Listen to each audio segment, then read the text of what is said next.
ప్రియులారా, ప్రార్థన చేసుకుందాం.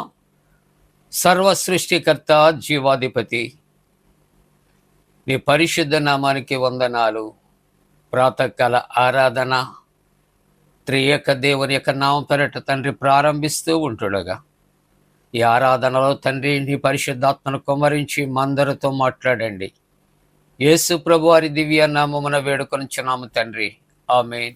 ఎన్ని తలచినా ఏది అడిగినా జరిగేది నీ చిత్తమే ప్రభువా, జరిగేది నీ చిత్తమే. నీ వాక్కుకై వేచియుంటిని, నా ప్రార్థన ఆలకించుమా ప్రభువా, నా ప్రార్థన ఆలకించుమా. నీ తోడు లేక, నీ ప్రేమ లేక ఇలలోన ఏ ప్రాణి నిలువలేదు. నీ తోడు లేక, నీ ప్రేమ లేక ఇలలోన ఏ ప్రాణి నిలువలేదు. అడవి పువ్వులే నీ ప్రేమ పొందగా, అడవి పువ్వులే నీ ప్రేమ పొందగా, నా ప్రార్థన ఆలకించుమా ప్రభువా, నా ప్రార్థన ఆలకించుమా. ఎన్ని తలచినా ఏది అడిగినా జరిగేది నీ చిత్తమే ప్రభువా, జరిగేది నీ చిత్తమే. నా ఇంటి దీపం నీవే అని తెలిసి, నా హృదయం నీ కొరకే పదిలపరచితి. నా ఇంటి దీపం నీవే అని తెలిసి, నా హృదయం నీ కొరకే పదిలపరచితి. ఆరిపోయినా నా వెలుగు దీపము, ఆరిపోయినా నా వెలుగు దీపము, వెలిగించుము నీ ప్రేమతో ప్రభువా, వెలిగించుము నీ ప్రేమతో. ఎన్ని తలచినా ఏది అడిగినా జరిగేది నీ చిత్తమే ప్రభువా, జరిగేది నీ చిత్తమే. ఆపదలో నన్ను వెన్నంటి ఉన్నా, నా కాపరి నీవై నన్నాదుకొంటివి. ఆపదలో నన్ను వెన్నంటి ఉన్నా, నా కాపరి నీవై నన్నాదుకొంటివి. లోకమంతయు నన్ను విడచిన, లోకమంతయు నన్ను విడచిన, నీ నుండి వేరు చేయవు ప్రభువా, నీ నుండి వేరు చేయవు. ఎన్ని తలచినా ఏది అడిగినా జరిగేది నీ చిత్తమే ప్రభువా, జరిగేది నీ చిత్తమే. ప్రియ దేవుని కుటుంబమా, ప్రభు పేరట శుభాలు. జన్మదినాలు, వివాహ దినాలు జరుపుకుంటున్న కుటుంబాలకు యేసుక్రీస్తు ప్రభు పరిశుద్ధ నామమున పండు friends and sisters YouTube channel ద్వారా మీకు శుభాలు తెలియజేస్తున్నా. మీ అందరి కొరకు ప్రార్థన చేస్తా ఉన్నా. దేవుడు మిమ్మలను దీవించునుగాక. మంచిదండి. మరి ప్రాతకాల ఆరాధనలో పరిశుద్ధ లేఖనాన్ని కలిసి చదువుకుందాం. అందరము కూడా పరిశుద్ధ గ్రంథాన్ని తెరచి మత్తయి సువార్త 5వ అధ్యాయం, మత్తయి సువార్త 5వ అధ్యాయము 6వ ధన్యత మనం కలిసి చదువుకుందాం. 6వ ధన్యత అనగా మత్తయి సువార్త 5వ అధ్యాయం 8వ వచనం. 8వ వచనం, హృదయ శుద్ధి గల వారు ధన్యులు, వారు దేవుని చూచెదరు. ప్రియులారా, ఈ మాటలు మనం చెప్పుకుందామా? హృదయ శుద్ధి గల వారు ధన్యులు, వారు దేవుని చూచెదరు. ఈ మాట దాని భావాన్ని మనం జ్ఞాపకం చేసుకుంటున్నప్పుడు, హృదయ శుద్ధి లేనివారు దేవునిని చూడలేరు అని ఒక అర్థం ఇస్తుంది కదా. యేసుక్రీస్తు ప్రభువారు మరి కొండ మీద చేసిన ప్రసంగములు, ధన్యతలు అని బంగారు వాక్యాలనే మాటలు మనము ధ్యానం చేస్తూ ఉన్నాం. కాబట్టి ఈవేళ ఈ మత్తయి సువార్తలో 5వ అధ్యాయంలో 8వ వచనాన్ని మనం చదువుకున్నాం. హృదయ శుద్ధి కలిగి ఉండాలి. ఇంగ్లీష్లో హృదయము అనే మాటకు చక్కటి మాట రాస్తున్నాడు, blessed are the pure in heart. హృదయము అనే మాటకు గుండె అనే అర్థాన్ని ఇస్తున్నది. కాబట్టి ప్రతి మానవుడు, ప్రతి విశ్వాసి కూడా ఈ హృదయాన్ని శుద్ధీకరించుకోవాలి అని దేవుని వాక్యం. ఈవేళ హృదయ శుద్ధి యొక్క ఉపోద్ఘాతాన్ని, ఇంట్రడక్షన్ మనం ప్రారంభంలో మనం చెప్పుకుంటూ ఉంటున్నప్పుడు, ఇక్కడ శుద్ధి అనే గ్రీకు పదానికి ఒక చక్కటి అర్థాన్ని ఇస్తూ ఉన్నది.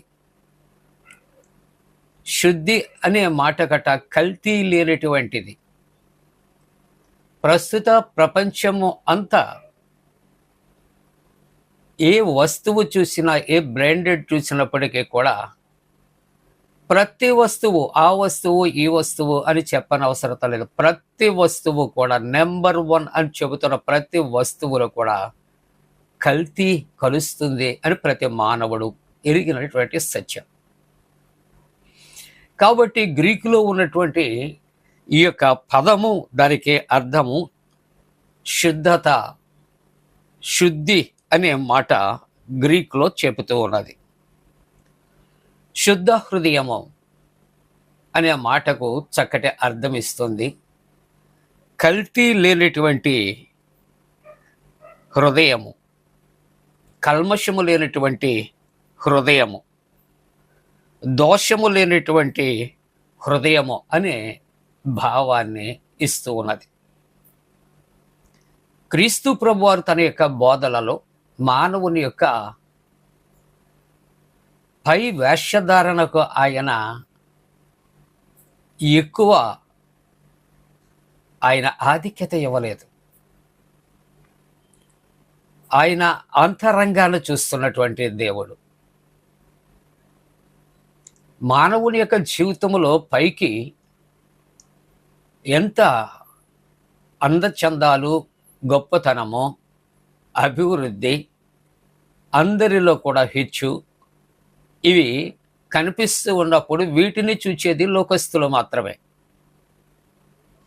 కానీ యేసుక్రీస్తు ప్రభు ఆయన ప్రతి వాని యొక్క హృదయాన్ని, హృదయ పరిశుద్ధతను, పవిత్రతను, ఇక్కడ శుద్ధీకరింపబడినటువంటి హృదయాన్ని ఆయన పరిశీలిస్తూ ఉన్నాడు అని మనము జ్ఞాపకం చేసుకుంటూ ఉన్నాం. అందుకని శాస్త్రులను, పరిచయులను కూడా మత్తయి సువార్త 23వ అధ్యాయంలో ఆ శాస్త్రులు, పరిచయుల యొక్క జీవితం ఏ విధంగా ఉందంటే సున్నము కొట్టిన సమాధుల వలె ఉన్నాయి. ఈ శుద్ధ హృదయానికి పోల్చుకుంటూ ఉంటున్నప్పుడు మానవుడు ఒకవేళ ప్రభువు చెప్పినట్లు శాస్త్రులను, పరిచయులను వీటితో పోల్చాడంటే సున్నము కొట్టిన సమాధులు చూడటానికి it seems to be very nice, seems to be very wonderful, seems to be very beauty. కానీ అది పగలు కొట్టి చూస్తూ ఉంటూ ఉన్నప్పుడు ఆ లోపలట భయంకరమైనటువంటి ఎముకల చెడు వాసన. కాబట్టి పైకి అందము అనేది దేవునికి కావలసినది కాదు. అంతరంగము, హృదయపు లోపల ఎంత అందము, సౌందర్యముగా ఉన్నది. అందుకనే అందాన్ని ప్రభు ద్వేషించటం లేదు. కానీ బాహ్య సంబంధమైన వాటి కొరకు సామెతల గ్రంథకర్త చెప్తున్నప్పుడు అందము మోసము, సౌందర్యము వ్యర్థం. అందాన్ని చందాలను దేవుడట ఆయన శంకిస్తం లేదు. కానీ నువ్వు బాహ్య అలంకరణ కన్నా నీ హృదయం చాలా శుద్ధ హృదయంగా ఉండాలి, శుద్ధి చేయబడి ఉండాలి, కల్మషము లేనిదిగా ఉండాలి, కల్తీ లేనిదిగా ఉండాలి. కాబట్టి దినాన్న ప్రభువు మాట్లాడుతున్నాడు, ఆయన హృదయ శుద్ధి కలవారు ధన్యులు. దాని ఫలితం ఏమిటి అని ఆలోచన చేస్తే వారు దేవునిని చూస్తారు. దేవునిని చూడాలంటే ఒక మార్గం ఏమిటి అంటే శుద్ధ హృదయం. అందుకని దేవుని యొక్క వాక్యములో మనం చూస్తూ ఉంటున్నప్పుడు 51వ సంకీర్తన 10వ వచనములో భక్తుడైనటువంటి దావీదు గారు తన జీవితాన్ని పరిశీలించుకొని 51వ సంకీర్తన 10వ వచనంలో అంటాడు, చక్కటి మాట మనం చదువుకుందాం. దేవా దేవా నా యందు శుద్ధ హృదయము కలుగు చేయము. దావీదు గారు ఒక్కరే మాట చెప్పుకునేది కాదు, సర్వలోకులు చెప్పుకోవాలి. సర్వలోకములో ఉన్నటువంటి ప్రతి ప్రజానీకము కూడా నేను భక్తి కలిగిన వాణిని అని చెప్పుకొనుచున్న ప్రతి వానులు కూడా తప్పనిసరిగా దావీదు భక్తులు చెప్పినటువంటి మాట మననం చేసుకోవాలి. దేవా నాకు శుద్ధ హృదయం కలిగిచ్చేయి, నా హృదయాన్ని శుద్ధీకరించు. ఎందుకు ఈ మాట ఆయన తెలియచేస్తున్నాడు అని ఆలోచన చేస్తూ ఉంటున్నప్పుడు సామెతల గ్రంథములో 4వ అధ్యాయములో 23వ వచనములో దేవుని వాక్యం అంటుంది, కాబట్టి అన్నిటికంటే ముఖ్యముగా నీ హృదయమును భద్రముగా కాపాడుకొను. అన్నిటికంటే నీ హృదయాన్ని భద్రముగా కాపాడుకొను. ఎందుకంటే మనం ఇక్కడే ఉంటాం. మన హృదయము, మన ఆలోచనలు విదేశాలలో ఎక్కడో సంచరిస్తూ ఉంటాయి. కాబట్టి భక్తుడు అంటాడు, నా హృదయము నీవు శుద్ధీకరించు, శుద్ధ హృదయము కలుగు చేయి. దినవృత్తాంతాలు 1వ గ్రంథము 28వ అధ్యాయం 9వ వచనాలు చూస్తుంటున్నప్పుడు ఇక్కడ సొలొమోనా నా కుమారుడా, నీ తండ్రి యొక్క దేవుడైనటువంటి యెహోవా అందరి హృదయాలు పరిశోధిస్తూ ఉన్నాడు. ఎంత చక్కటి మాట! మన దేవుడైనటువంటి యెహోవా ఉదయకాలపు ఆరాధనలో ఉన్నటువంటి నన్ను, ప్రపంచంలో ఉన్న ప్రతి ఒక్కరిని కూడా హృదయాలు పరిశోధిస్తూ ఉంటున్నాడు. ఒకవేళ సీసీ కెమెరాకు ఒకవేళ మన హృదయపు ఆలోచనలు దొరకవేమో, కానీ దేవుని యొక్క దృష్టి లోకమంతా సంచారం చేస్తూ ఉన్నది. అందుకనే చెప్పబడుచున్నట్టు మాట, చక్కటి మాట, నా కుమారుడా నీ తండ్రి యొక్క దేవుడైన యెహోవా అందరి హృదయములను పరిశోధించుచున్నాడు.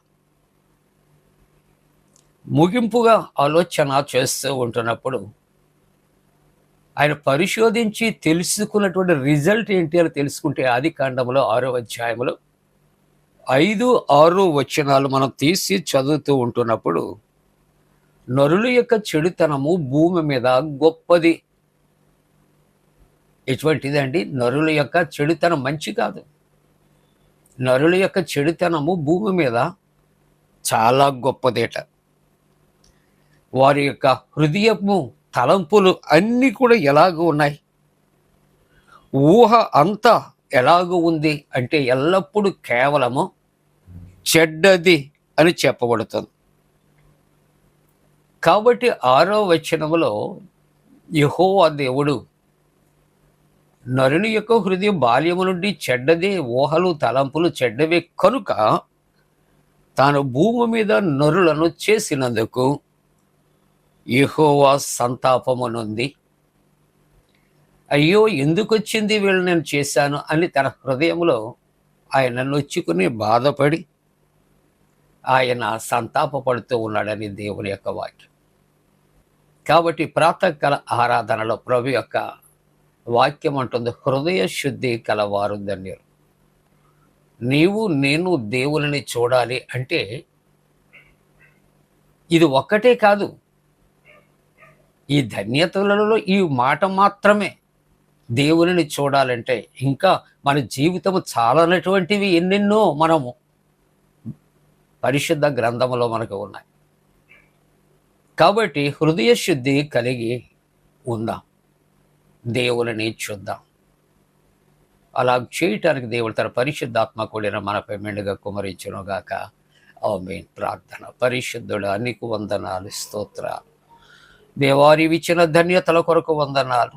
మా హృదయ శుద్ధి మీరు కోరుకుంటూ ఉన్నారు ప్రభువా. ఇదిగో తండ్రి, ఈ ప్రాతకాల ఆరాధన ఎవరు ఎటువంటి అవసరతలు కలిగి ప్రార్థిస్తున్నారు, వారి ప్రార్థనలు తగిన ప్రత్యుత్తరం దాయిచ్చాడు ప్రభువా. చంటి బిడ్డల కొరకు ప్రార్థన చేస్తున్నారు, తల్లిదండ్రులు అయిన వారి కొరకు ప్రార్థన చేస్తూ ఉంటున్నాం, వృద్ధుల కొరకు ప్రార్థిస్తున్నాం, గర్భిణీ స్త్రీలు సుఖప్రసవం కొరకు, యవనస్తుల వివాహాలు, నైనా వారి ఉద్యోగాలు, వారి ఇంటర్వ్యూస్ కొరకు ప్రార్థిస్తాం. గల్ఫ్లో జరుగుతున్న భయంకరమైన యుద్ధ బీభత్సాలు దూరపరిచి సమాధానం కలుగు చేయండి. ఈ ఉదయకాలపు ఆరాధనలో పాల్గొని ఆరాధిస్తున్న ప్రతి కుటుంబాన్ని, వారి బిడ్డలను ఆశీర్వదించమని యేసు ప్రభు దివ్య నామమున వేడుకొనుచున్నాము తండ్రి. ఆమేన్. మన పరమ తండ్రి అయిన దేవుని యొక్క ప్రేమయు, ప్రభు యేసు క్రీస్తు ప్రభు కృపయు, పరిశుద్ధాత్మక అన్యోన్య సహవాసం ఈ ప్రాతకాల ఆరాధనలో పాల్గొన్నటువంటి ప్రతి కుటుంబానికి తోడుగుండి సంరక్షించి కాపాడునుగాక. ఆమేన్.